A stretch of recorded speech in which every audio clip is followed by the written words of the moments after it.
بالله من الشيطان الرجيم.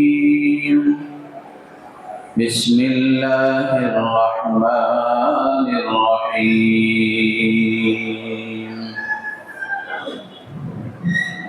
إن عدة الشهور عند الله 12 شهرا في كتاب الله يوم خلق السماوات والأرض منها 4 حرم ذلك الدين القيم فلا تظلموا فيهن أنفسكم صدق الله مولانا العظيم. وقال النبي صلى الله عليه وسلم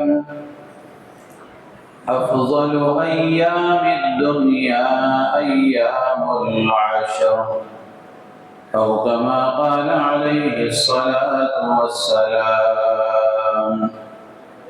اللهم صل على سيدنا ومولانا محمد وعلى آل سيدنا ومولانا محمد وبارك وسلم. ہر قسم کی حمد و ثنا، ہر قسم کی بڑائی کبریائی، بادشاہی شہنشاہی، تنہائی یکتائی اس اللہ وحدہ لا شریک لہ کے لیے سزاوار ہے، جس نے ہم تمام کو اپنے کرم سے اپنے گھر میں جمع ہو کر دین کی بات کہنے اور سننے کی توفیق عطا فرمائی. کروڑوں درود و سلام نازل ہوں سرکار دو عالم فخر بنی آدم، تاجدار مدینہ احمد مجتبی محمد مصطفیٰ صلی اللہ علیہ وسلم کی ذات عالی پر، جن کے صدقے میں اللہ نے کائنات کو وجود بخشا ہے. رحمت اور بخشش کی دعا ہے آپ کی آل پر، آپ کے اصحاب پر، تابعین و تبع تابعین، ائمہ مجتہدین پر، اور قیامت تک آنے والے آپ کے متبعین پر. محترم بزرگ و عزیز دوستو، حج کے مہینے چل رہے ہیں. ذی قعدہ کا مہینہ بالکل ختم ہونے کو ہے. 3-4 دن کے بعد ذی الحجہ کا مہینہ شروع ہو جائے گا. ذی قعدہ، ذی الحجہ، محرم اور رجب، یہ 4 مہینے بڑے عظمت والے مہینے ہیں. قرآن پاک میں اللہ تبارک و تعالی نے ان کو حرمت والے، عظمت والے مہینے قرار دیا ہے.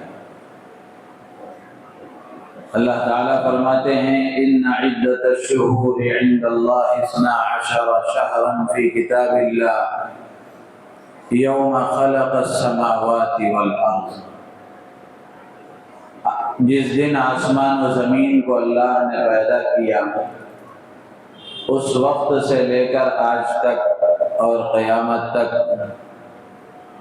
سال کے مہینوں کی گنتی 12 ہے. یعنی سال کے 12 مہینے ہوتے ہیں. منہا 4 حرم، ان 12 مہینوں میں سے 4 مہینے قابل احترام ہیں.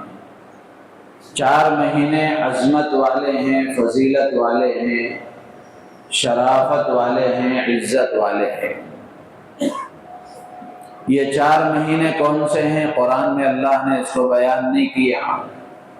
اللہ کے نبی علیہ الصلوۃ والسلام نے حدیث میں فرمایا کہ جو 4 مہینے ہیں وہ ثلاثۃ متوالیات، 3 مہینے لگاتار ہیں، ذو القعدۃ و ذو الحجۃ والمحرم، ذی قعدہ، ذی الحجہ اور محرم، یہ 3 مہینے لگاتار ہیں، یک کے بعد دیگرے ہیں۔ وَرَجَبُ مُضَرْ الَّذِي بَيْنَ جُمَادَى وَشَعْبَانَ، اور 4تھا مہینہ وہ جمادی الاخری اور شعبان کے درمیان کا مہینہ ہے، رجب کا مہینہ۔ یہ 4 مہینے قابل احترام ہیں، عظمت والے ہیں۔ جس کو اللہ تبارک و تعالی حرمت والا، عظمت والا مہینہ کہیں تو آپ اندازہ لگائیں کہ وہ کتنا عظیم الشان مہینہ ہوگا۔ تو اس لیے ذی قعدہ کا مہینہ چل رہا ہے، ختم ہونے کو ہے، یہ بھی عظمت والا ہے۔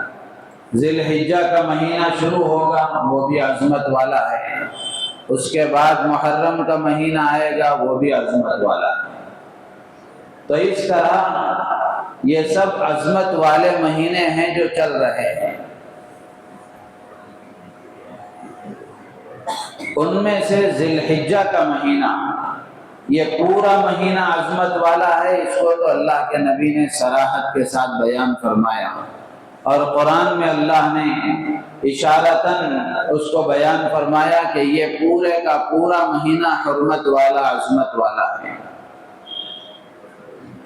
لیکن ذی الحجہ کے جو پہلے 10 دن ہیں، ذی الحجہ کا پہلا جو عشرہ ہے، یہ اور بھی زیادہ فضیلت والا ہے، اور بھی زیادہ عظمت والا ہے۔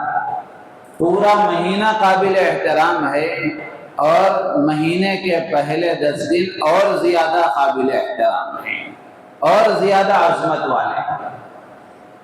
قرآن پاک میں 30ویں پارے میں سورۃ الفجر ایک سورت ہے، اس کی پہلی آیتوں میں اللہ تعالیٰ نے قسم کھائی ہے، والفجر ولیال عشر، قسم ہے فجر کی اور قسم ہے 10 راتوں کی۔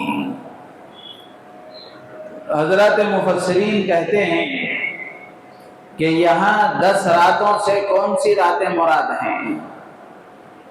تو علامہ ابن کثیر رحمۃ اللہ علیہ نے اپنی کتاب تفسیر ابن کثیر میں حضرت عبداللہ ابن عباس رضی اللہ تعالی عنہما، جو رئیس المفسرین ہیں، امام المفسرین ہیں، جن کی تفسیر سند کا درجہ رکھتی ہے، ان کے قول کو صحیح قرار دیا۔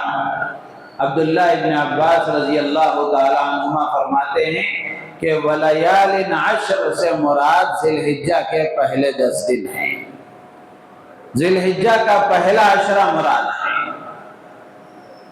تب آپ اندازہ لگائیں کہ ذی الحجہ کا پہلا عشرہ کتنا عظمت والا، فضیلت والا ہے، کہ اللہ تبارک و تعالی نے قرآن پاک میں اس کی قسم کھائی ہے۔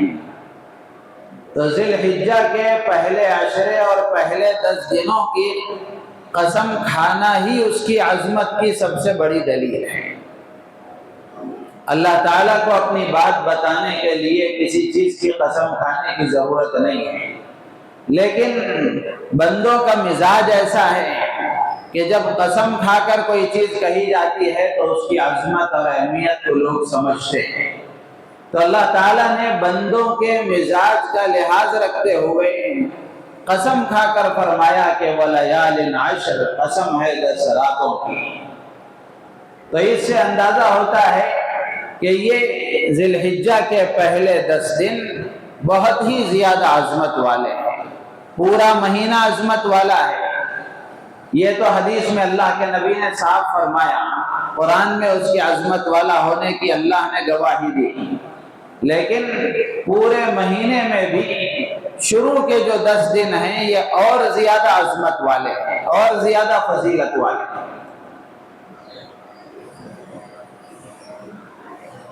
علماء کرام کے درمیان، محدثین و مفسرین کے درمیان یہ بحث چھڑ گئی کہ 2 عشرے ہیں، ایک رمضان کا آخری عشرہ ہے اور ایک ذی الحجہ کا پہلا عشرہ ہے، دونوں میں کون سب سے زیادہ افضل ہے؟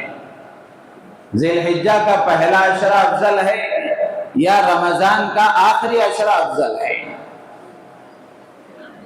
تو علامہ ابن تیمیہ رحمۃ اللہ علیہ نے اس سلسلے میں فیصلہ کن بات ارشاد فرمائی کہ دنوں کے اعتبار سے ذی الحجہ کا پہلا عشرہ سب سے افضل ہے اور راتوں کے اعتبار سے رمضان کا آخری عشرہ سب سے افضل ہے۔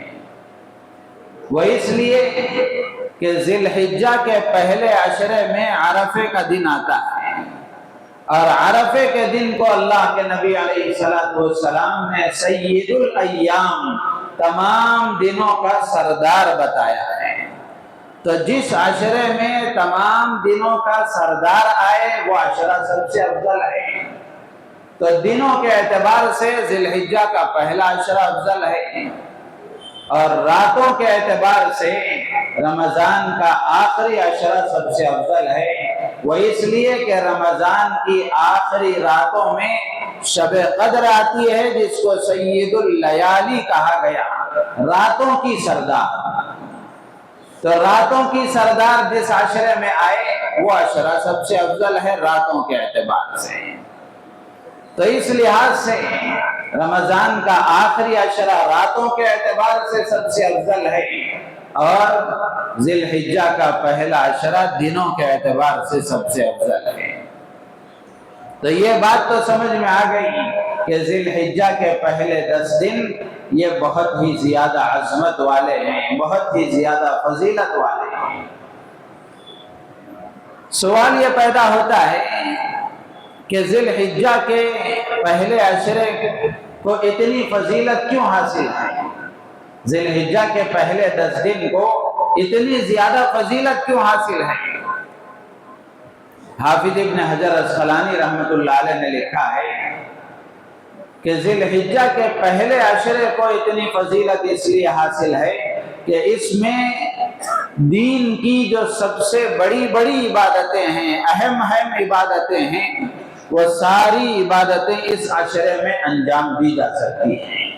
وہ ساری عبادتوں کو اس عشرے میں ادا کیا جا سکتا ہے، انجام دیا جا سکتا ہے۔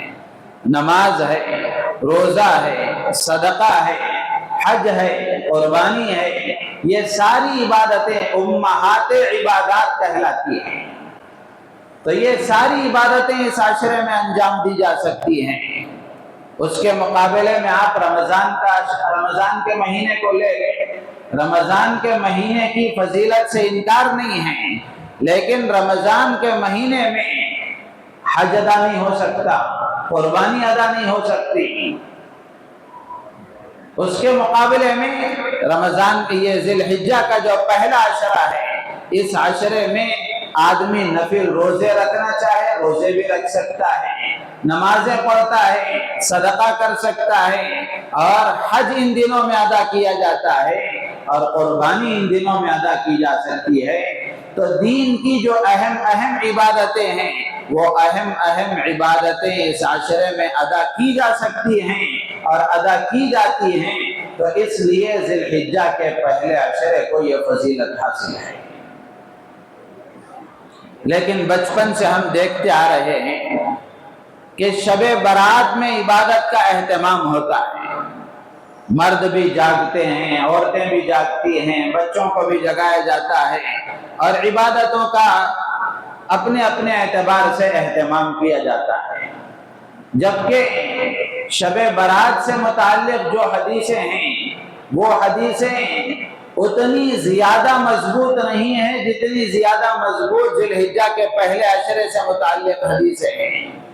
جاگنا چاہیے، جاگنے سے انکار نہیں ہے، شب برات کی عبادت سے انکار نہیں ہے، لیکن شب برات میں عبادت کا اہتمام کیا جاتا ہے۔ اس سے آگے بڑھ کر ایک طبقہ وہ ہے جو شب معراج میں بھی عبادت کا قائل ہے، شب معراج کو بھی جاگنے کا اہتمام کرتے ہیں اور رات میں عبادت کر کے دوسرے دن روزہ رکھنے کا اہتمام کرتے ہیں، اور اس کو ہزاری کا روزہ کہا جاتا ہے، یعنی اس دن کے ایک روزہ رکھنے پر 1000 روزوں کا ثواب ملتا ہے۔ یہ سوچ کر شب معراج کو بھی جاگنے کا اہتمام ہوتا ہے، اس کو بھی عبادت کی رات سمجھا جاتا ہے، اس کے بعد کے دن میں روزہ رکھنے کا اہتمام کیا جاتا ہے۔ جبکہ شب معراج سے متعلق حدیث کا پورا ذخیرہ آپ پڑھ جائیں، حدیث کے پورے ذخیرے کو آپ دیکھ لیں، کہیں بھی شب معراج میں عبادت کی ترغیب اللہ کے نبی علیہ السلام نے دی ہو یا صحابہ نے اس میں عبادتوں کا اہتمام کیا ہو، ایسا کہیں کسی حدیث میں نہیں ملتا۔ بلکہ اس سے آگے بڑھ کر معراج کا یہ جو واقعہ پیش آیا ہے، سیرت کی کتاب آپ پڑھیں، کسی بھی سیرت کی کتاب کو آپ پڑھیں، معراج کا یہ واقعہ کس رات میں پیش آیا ہے، کس مہینے میں پیش آیا ہے، سیرت نگاروں نے متعین طور پر کچھ نہیں لکھا ہے۔ کوئی سیرت کا نگار، کوئی سیرت لکھنے والا کوئی مہینہ کہہ رہا ہے، کوئی دوسرا مہینہ کہہ رہا ہے، کوئی دوسری رات کہہ رہا ہے، کوئی دوسری رات کہہ رہا ہے، لیکن عوام میں اور لوگوں میں یہ مشہور ہے کہ رجب کی 27 تاریخ کو شب معراج لوگوں نے طے کر لیا اور فیصلہ کر لیا، تو اس میں عبادتوں کا اہتمام ہوتا ہے، جبکہ اس میں عبادت کی کوئی دلیل اور کوئی ثبوت اس کی عبادت کے سلسلے میں نہیں ہے۔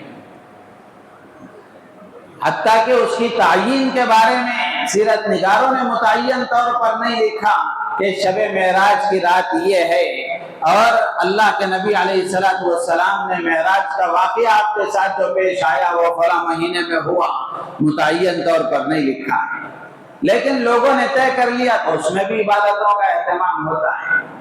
جبکہ ان دونوں کے مقابلے میں ذی الحجہ کا جو پہلا عشرہ ہے، اس پہلے عشرے کے بارے میں قرآن میں بھی اللہ نے بیان فرمایا اور احادیث میں بھی اللہ کے نبی علیہ السلام نے بڑی بڑی فضیلتیں بیان فرمائی اور ان کی عظمت کی آپ نے گواہی دی اور ان میں عبادتوں کی آپ نے تاکید فرمائی، ترغیب دی۔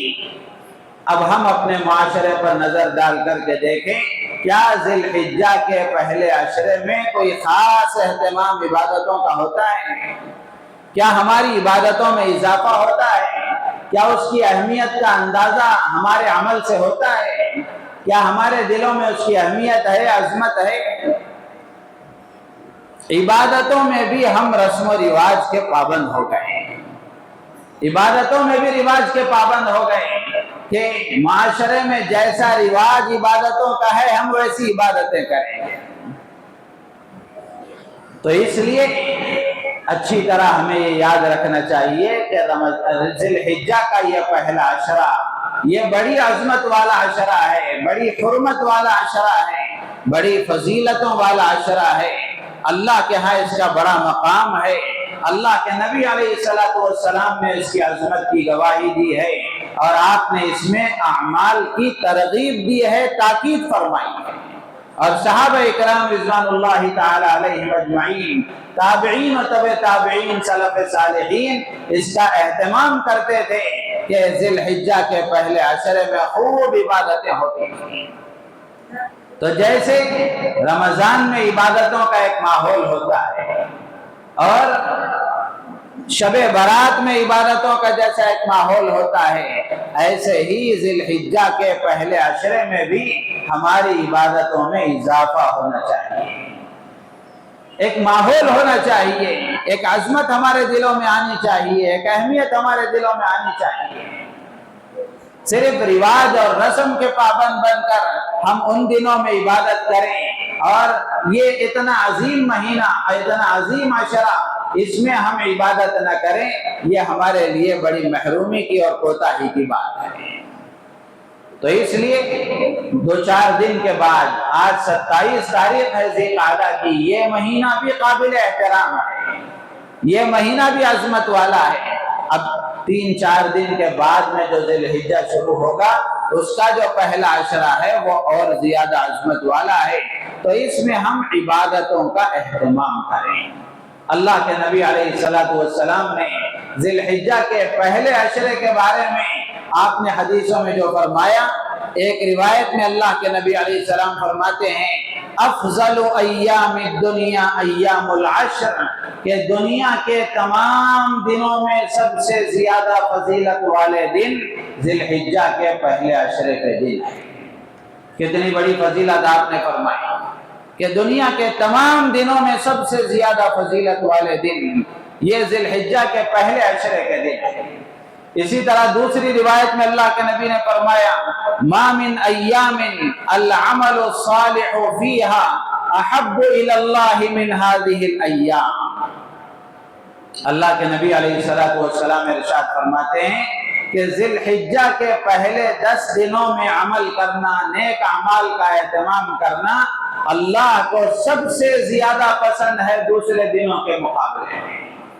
اور دنوں میں عبادت کرنے کے مقابلے میں ذی الحجہ کے پہلے عشرے میں اور پہلے 10 دنوں میں عبادت کرنا احب الی اللہ، اللہ کو سب سے زیادہ پسند ہے۔ تو اس سے معلوم ہوا کہ ذی الحجہ کے پہلے عشرے میں عبادتوں کا اہتمام کرنا اور اس میں اپنی عبادتوں کی مقدار کو بڑھانا، اس کی عظمت و اہمیت اپنے دلوں میں پیدا کر کے خوب اس سے فائدہ اٹھانا اور اعمال صالحہ کا اہتمام کرنا، یہ اللہ کا پسندیدہ عمل ہے اور محبوب عمل ہے۔ ایک اور روایت میں اللہ کے نبی علیہ السلام نے فرمایا ما من عمل ازکا عند اللہ ولا اعظم اجرا من خیر یعملہ فی عشر الاضحیٰ۔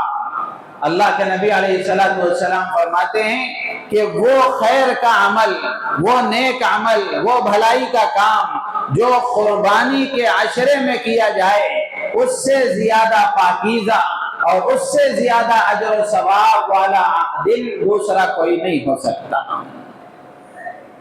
تو اتنی بڑی فضیلت اللہ کے نبی علیہ السلام نے ذی الحجہ کے پہلے عشرے کی بیان فرمائی کہ پہلے عشرے میں عبادت کرنا یہ اللہ کو سب سے زیادہ پسند ہے اور اس سے زیادہ پاکیزہ اور اس سے زیادہ اجر و ثواب والے دن کوئی اور نہیں ہو سکتے۔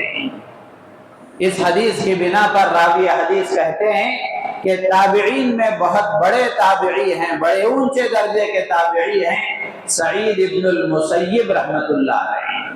ان کے بارے میں آتا ہے کہ جب ذی الحجہ کا مہینہ شروع ہوتا تو پہلے عشرے میں اس قدر عبادتوں کا اہتمام کرتے تھے کہ دوسروں کے لیے ویسی عبادت کرنا مشکل ہو جاتا تھا۔ یعنی عبادتوں کا اتنا اہتمام ہوتا تھا کہ عام آدمی ویسی عبادت کر نہیں سکتا تھا۔ وہ اس لیے کہ یہ اللہ کے نیک بندے، مقرب بندے، فرمانبردار بندے، محبوب بندے تھے، تو ان کو اللہ کے یہاں محبوب اور پسندیدہ عمل کی قدر ہوتی تھی۔ اللہ کے نبی نے فرمایا کہ ان دنوں میں عمل کرنا اللہ کو محبوب ہے، تو اللہ کے محبوب بندے اللہ کو پسندیدہ کام کے کرنے میں پیچھے نہیں رہتے تھے۔ تو اس لیے ذی الحجہ کے پہلے عشرے میں خوب عبادتوں کا اہتمام کرنا چاہیے۔ ابو عثمان نہدی رحمۃ اللہ علیہ وہ کہتے ہیں کہ سلف صالحین، اولیاء کاملین، اللہ کے نیک اور مقرب پرہیزگار متقی بندے 3 عشروں کی بڑی قدر کرتے تھے۔ ایک رمضان کے آخری عشرے کی، دوسرا ذی الحجہ کے پہلے عشرے کی، اور تیسرا محرم کے پہلے عشرے کی۔ یہ 3 عشروں کی بڑی قدر کرتے تھے اور ان 3 عشروں میں خوب عبادتوں کا اہتمام کرتے تھے۔ تو اس لیے اگر ہم اللہ کے مقرب بندے بننا چاہتے ہیں اور ہم یہ چاہتے ہیں کہ اللہ کے ہم بھی محبوب بنے، پسندیدہ بندوں میں ہمارا شمار ہو، اللہ کے مقرب بندوں میں ہم شامل ہو جائیں، تو اس کا طریقہ یہ ہے کہ ذی الحجہ کا یہ جو پہلا عشرہ آنے والا ہے، اس پہلے عشرے میں ہم بھی خوب عبادتوں کا اہتمام کریں، اپنی عبادتوں کی مقدار کو بڑھائیں۔ ان سب کے لیے قرآن میں اللہ تبارک و تعالیٰ نے جو 4 مہینے عظمت والے فرمائے ان میں کیا کام کرنا چاہیے، اللہ نے صرف ایک عمل قرآن میں بیان فرمایا۔ اللہ فرماتے ہیں ان عدت الشہور عند اللہ 12 شہرا فی کتاب اللہ یوم خلق السماوات والارض منها 4 حرم ذلك الدین القیم فلا تظلموا فیہن انفسکم۔ اللہ نے ایک بات اس میں بیان فرمائی، فلا تظلموا فیہن انفسکم، کہ تم ان 4 مہینوں میں اپنے آپ پر ظلم مت کرو۔ یہ 4 مہینوں میں اپنے آپ پر ظلم مت کرو۔ اس کا مطلب یہ نہیں ہے کہ 4 مہینوں کو چھوڑ کر دوسرے مہینوں میں ظلم کر سکتے ہیں۔ ظلم تو ہر حال میں غلط چیز ہے، برا عمل ہے، لیکن ان 4 مہینوں میں اس کی برائی اور بڑھ جاتی ہے، اس کی سنگینی اور بڑھ جاتی ہے، اس کی خرابی اور بڑھ جاتی ہے، اور دنوں کے مقابلے میں اور مہینوں کے مقابلے میں ان 4 مہینوں میں اور زیادہ اس سے بچنے کا اہتمام کرنا چاہیے۔ تو یہاں ظلم سے کیا مراد ہے؟ حضرات مفسرین نے 2 چیزیں لکھی ہیں۔ ایک تو یہ ہے کہ ظلم سے مراد لڑائی جھگڑا، جنگ و جدال، قتل و قتال، لڑائی اور غارت گری، اس سے اپنے آپ کو دور رکھو۔ مکے کے کفار و مشرکین بھی ان مہینوں کا احترام کرتے تھے، اور ان میں جو پشتہا پشت سے نسل در نسل جو لڑائی اور جنگیں چلی آتی تھی، جب یہ مہینے شروع ہوتے تو وہ بھی جنگوں کو بند کر دیا کرتے تھے، لڑائی جھگڑوں کو ختم کر دیتے تھے، بند کر دیتے تھے۔ تو ایک مطلب تو یہ لکھا ہے مفسرین نے کہ اس میں ظلم نہ کرو کا مطلب یہ ہے کہ اس میں لڑائی جھگڑے نہ کرو، جنگ و جدال نہ کرو، قتل و قتال نہ کرو۔ اور دوسرا مطلب یہ ہے کہ ظلم سے مراد یہ ہے کہ ان 4 مہینوں میں بطور خاص اللہ کی نافرمانی نہ کرو، اللہ کو ناراض کرنے والا کوئی بول تمہاری زبان سے نہ نکلے، اللہ کو ناراض کرنے والا کوئی عمل تمہارے اعضاء و جوارح سے سرزد نہ ہو، اس کا خاص خیال رکھنا چاہیے۔ اس لیے کہ ظلم کہتے ہیں وضع الشیء فی غیر محلہ، چیز کو اس کی جگہ کے علاوہ دوسری جگہ پر رکھنا۔ ایک چیز ہے، اس کا ایک مقام ہے، اس کی ایک جگہ ہے، اس جگہ پر رکھنے کے بجائے دوسری جگہ پر رکھنا یہ ظلم کہلاتا ہے۔ جیسے مثال کے طور پر چپل ہے، اس کی جگہ ہے پیر میں رکھنا، یہ اس کے ساتھ انصاف ہے۔ اگر کوئی اٹھا کر سر پر رکھ لے یہ ظلم ہے اس کے ساتھ۔ ٹوپی ہے، پگڑی ہے، اس کا مقام سر ہے، وہاں رکھنا وہ اس کے ساتھ انصاف ہے۔ کوئی اٹھا کر پیر میں پہن لے یہ اس کے ساتھ ظلم ہے۔ اسی طریقے سے اللہ نے ہماری یہ جو باڈی بنائی ہے، یہ جو جسم بنایا ہے، دنیا میں اللہ نے جو زندگی دی ہے وہ زندگی اس لیے دی ہے، اور یہ جسم اس لیے دیا ہے، یہ ہاتھ و پیر کی طاقتیں، یہ صلاحیتیں اس لیے دی ہیں تاکہ ہم ان سب سے اللہ کی فرمانبرداری کریں، عبادتوں کا اہتمام کریں، اللہ کو راضی کرنے والے کام کریں، آنکھوں سے وہ دیکھیں جس سے اللہ راضی ہو، کانوں سے وہ سنیں جو اللہ کو پسند ہو، زبان سے وہ بولیں جس سے اللہ راضی ہو، ہاتھ و پیر سے وہ کام کریں جو اللہ کو پسند ہو، اور اپنی صلاحیتوں کو، اپنی طاقتوں کو ان کاموں میں لگائیں جن کاموں میں لگانے کا اللہ کے نبی علیہ السلام نے حکم دیا۔ اپنے مال کا استعمال وہاں کریں جہاں کرنے کا اللہ کے نبی نے حکم دیا۔ تو یہ انصاف ہے اپنے بدن کے ساتھ، یہ انصاف ہے اللہ کی نعمت کے ساتھ۔ اگر کوئی آدمی آنکھوں کا غلط استعمال کرتا ہے، کانوں سے غلط سنتا ہے، زبان سے غلط بولتا ہے، غیبت کرتا ہے، تہمت لگاتا ہے، بہتان باندھتا ہے، اور کسی کے ساتھ اس کی عزت سے کھلواڑ کرتا ہے، مال کا غلط استعمال کرتا ہے، تو یہ اللہ کی نعمتوں کے ساتھ ظلم ہے۔ گناہ کرتا ہے آدمی تو یہ اللہ کے ساتھ ظلم ہے، اللہ کی نعمتوں کے ساتھ ظلم ہے۔ تو اس لیے اللہ فرماتے ہیں فَلَا تَظْلِمُوا فِيهِنَّ أَنفُسَكُمْ، کہ ان 4 مہینوں میں بطور خاص گناہوں سے اپنے آپ کو بچاؤ۔ اور علماء نے لکھا ہے کہ جو آدمی ان 4 مہینوں میں اپنے آپ کو گناہوں سے بچانے کی کوشش کرتا ہے، محنت کرتا ہے، بتکلف اپنے آپ کو اس کا پابند بناتا ہے کہ وہ ان 4 مہینوں میں گناہوں سے بچے، اس کی پریکٹس کرتا ہے اور اس کی عادت بناتا ہے، اللہ کی ذات عالی سے امید ہے کہ ان 4 مہینوں کے علاوہ اور مہینوں میں بھی اللہ تعالیٰ اس کو گناہوں سے بچنے کی توفیق دیتے ہیں۔ گناہوں سے بچنے کی اللہ تعالیٰ اس کے اندر کیپیسٹی پیدا فرما دیتے ہیں، صلاحیت اللہ تعالیٰ اس کے اندر پیدا فرماتے ہیں۔ تو اس لیے ان مہینوں کو ہم غنیمت سمجھیں۔ اللہ نے ہمیں زندہ رکھا ہے، صحت و سلامتی کے ساتھ رکھا ہے، تو اس زندگی سے ہم فائدہ اٹھائیں، اس صحت سے ہم فائدہ اٹھائیں، وقت کو ضائع نہ کریں۔ اللہ نے یہ موقع دیا ہے تو ہم خوب عبادتوں کا اہتمام کریں، بالخصوص ذی الحجہ کا جو پہلا عشرہ، اس میں ہم خوب عبادتوں کا اہتمام کریں۔ کیا کام کرنا چاہیے اس میں؟ علماء نے لکھا ہے کہ اس میں کرنے کے کوئی خاص اعمال نہیں ہیں، کرنے کے کوئی خاص اعمال نہیں ہیں، کچھ چیزیں ہیں۔ ایک بات تو یہ ہے کہ اللہ نے کسی کو حج کی توفیق دی ہے اور مکہ مکرمہ پہنچنے کا اللہ نے اس کو موقع عطا فرمایا ہے، تو ان دنوں میں کرنے کا کام یہ ہے کہ وہ وہاں عمرہ کرے، مناسک حج کی ادائیگی کرے، حج کے دنوں میں حج کے اعمال کریں۔ ان دنوں میں حج کے اعمال کرنا یہ سب سے عظمت والے اعمال ہیں، جن کو اللہ نے موقع دیا ہے وہ یہ کام کریں گے، وہاں عمرے کریں گے، طواف کریں گے اور حج کے دنوں میں حج کے ارکان ادا کریں گے۔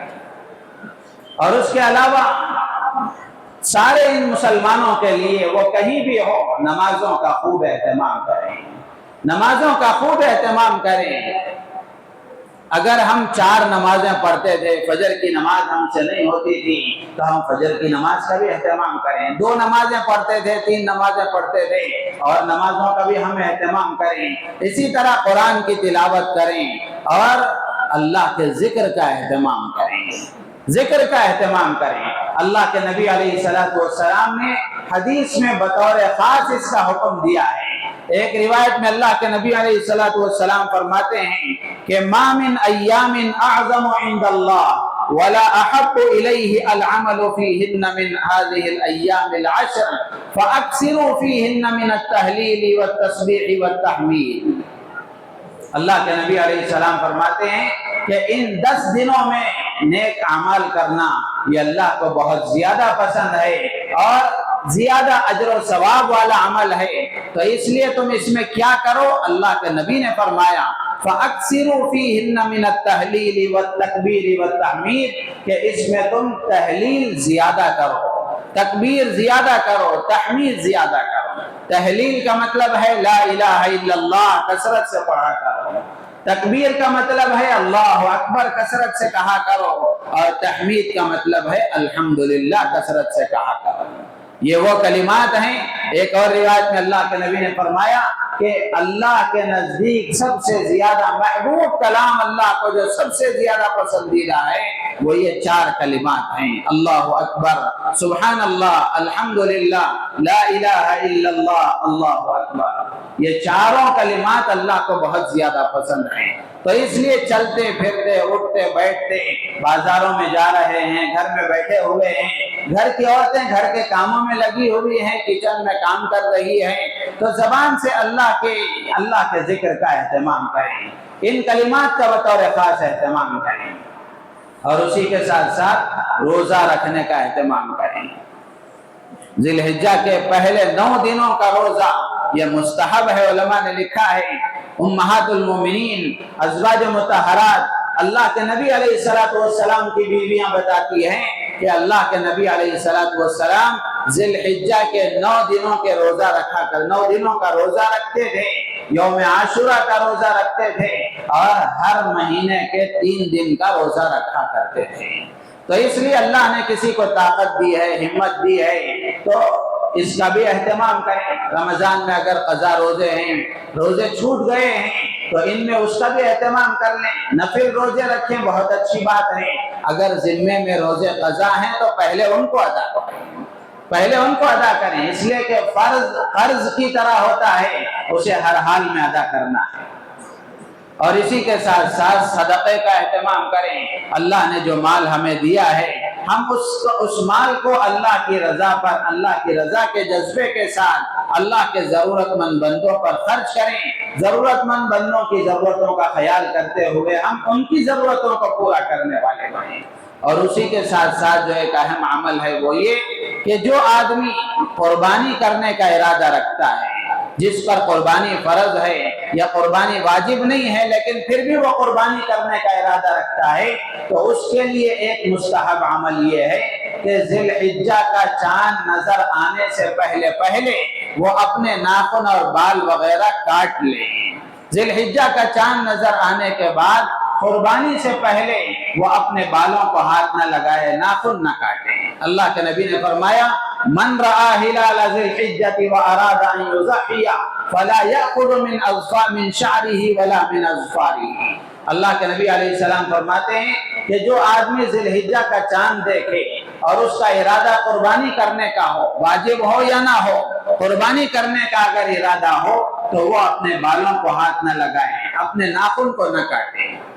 یہ دراصل مشابہت ہے حاجی کے ساتھ، یہ مشابہت ہے حاجی کے ساتھ۔ حاجی وہاں حج کے ارکان ادا کرتے ہوئے حالت احرام میں وہ ناخن نہیں کاٹ سکتا، بال نہیں کاٹ سکتا، تو اس پر اللہ کی جو رحمتیں برستی ہیں، وہ اللہ کی رحمتوں سے جو مالا مال ہوتا رہتا ہے، یہاں ہم رہنے والے وہاں نہیں پہنچ سکے، اللہ نے ان رحمتوں میں سے کچھ حصہ ہمیں بھی عطا فرمانے کے لیے ان کی مشابہت اختیار کرنے کا حکم دیا کہ اگر ہم ان کی مشابہت اختیار کریں گے، اللہ تبارک و تعالی حاجی پر اللہ کی جو رحمتیں برستی ہیں، کچھ نہ کچھ رحمتیں مشابہت اختیار کرنے کی وجہ سے ہمیں بھی ملیں گی۔ تو اس لیے اس کا اہتمام کریں، اور اسی کے ساتھ ساتھ قربانی کا جانور پہلے ہی خرید کر ہم اس کے ساتھ انسیت پیدا کریں، اس کی خوب خدمت کریں۔ صحابہ کے بارے میں آتا ہے کہ صحابہ قربانی کے جانور کی خوب خدمت کیا کرتے تھے، اتنا خدمت کرتے تھے کہ اس کو خوب فربا بناتے تھے، موٹا کرتے تھے، اور پھر اس کو اللہ کی راہ میں قربان کرتے تھے۔ قربانی کے دن اس کو ذبح کیا کرتے تھے۔ یہ مستحب عمل ہے کہ ہم قربانی کا جانور خرید کر اس کی خدمت کریں، اس کے ساتھ انسیت پیدا کریں۔ ہمارے بزرگوں میں حضرت شیخ الہند مولانا محمود حسن دیوبندی رحمۃ اللہ علیہ بہت بڑے بزرگ گزرے ہیں، ان کے بارے میں آتا ہے کہ وہ قربانی کرنے کے لیے ایک گائے خریدتے تھے اور گائے کی قربانی کیا کرتے تھے، تو جس گائے کو ذبح کرنا ہوتا اس گائے کے ساتھ وہ خوب انسیت پیدا کرتے تھے، اس کو خوب کھلاتے تھے، اس کو خوب بھگاتے تھے، دودھ جلیبی کھلاتے تھے۔ اتنی انسیت ہو جاتی تھی کہ حضرت شیخ الہند رحمۃ اللہ علیہ پڑھانے کے لیے مدرسہ آیا کرتے تھے، کلاس میں داخل ہوتے اور حدیث کا درس دینے کے لیے درسگاہ میں جاتے تو وہ گائے بھی آپ کے ساتھ آتی تھی، وہاں باہر بیٹھی رہتی تھی۔ جب حضرت درس سے فارغ ہو کر باہر نکلتے وہ گائے بھی ان کے ساتھ ساتھ جاتی تھی، اتنا اس کے ساتھ انسیت ہوتی تھی۔ پھر جب ذبح کرنے کا وقت آتا تو حضرت شیخ الہند رحمۃ اللہ علیہ کے بارے میں آتا ہے کہ ان کی آنکھوں میں آنسو ہوتے اور وہ اپنی بھیگی اور نم آنکھوں کے ساتھ اس کو ذبح کرتے تھے اور اپنی محبوب چیز کو اللہ کی راہ میں ذبح کرتے تھے۔ تو اس لیے جانوروں کو خرید کر اس کے ساتھ انسیت پیدا کرنا۔ لیکن یہاں ایک بات یہ بھی ذہن میں رکھیں، اس کا یہ مطلب نہیں ہے کہ جانوروں کو پہلے سے خرید کر کے لوگوں کے سامنے نمائش کریں اور گلیوں میں چوراہوں میں لوگوں کو گھماتے ہوئے تکلیف دیں، یا پھر اپنے گھروں کے سامنے اس کو باندھے ہیں۔ اب وہ غلاظت ہے، گندگی ہے، جس کی وجہ سے پاکی صفائی کا اہتمام نہیں ہے، اڑوس پڑوس والوں کو تکلیف ہوتی ہے، یہ چیز غلط ہے۔ پہلے سے خرید کر اس سے انسیت پیدا کرنا یہ مستحب عمل ہے۔ کسی کو تکلیف دینا حرام ہے، کسی کو تکلیف دینا حرام ہے۔ ایک مستحب عمل کے لیے ایک حرام کام کا ارتکاب کرنا یہ عقل مندی نہیں ہے۔ تو اس لیے جانور کو ہم نے خریدا ہے تو ہم پاکی صفائی کا اہتمام کریں، جانوروں کی نمائش نہ کریں، اور اچھی طریقے سے ایک مناسب جگہ اس کو رکھ کر کے اس کی خوب خدمت کریں۔ اللہ تعالیٰ سے دعا ہے اللہ تعالی ہم سب کو ان باتوں پر عمل کی توفیق عطا فرمائے. آمین. وآخر دعوانا ان الحمد للہ.